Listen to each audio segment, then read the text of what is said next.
எல்லாருக்கும் வணக்கங்க. இது என்னன்னு கொஞ்சம் சொல்லுங்க பாப்போம். எ ம். சரிங்க. இது வந்து கம்புங்க. அ இது வந்து இப்போ அறுவடைக்கு இன்னும் 1 மாசம் தாங்க இருக்கு. எவ்வளோ அழகா இருக்கு பாருங்க, நேச்சுரலா. இது வந்து எந்த ஒரு ரசாயனமும், எந்த ஒரு ஒ யூரியா, உரம் எதுவுமே போட மாட்டாங்க. இது வந்து நேச்சுரலாவே வர்றதுங்க. மழை தண்ணி மட்டும் தான். இ இது ரொம்ப ஹெல்த்தியான ஒரு ஃபுட்டுங்க. எல்லாருமே நம்ம வந்து வீட்ல செஞ்சு வச்சுக்கிட்டோம்னா, கிட்டத்தட்ட 3 நாளுக்கு கூட எதுவும் ஆகாது இது.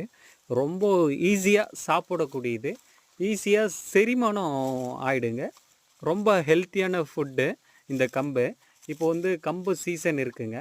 கம்பு சீசன்ல இந்த சீசன்ல வந்து விலையும் கம்மியா இருக்கும். ஸோ இது வந்து நீங்க பர்ச்சேஸ் பண்ணி வீட்ல வச்சுக்கிட்டிங்கன்னா, 1 வருஷம் வரைக்கும் வரும். ஒரு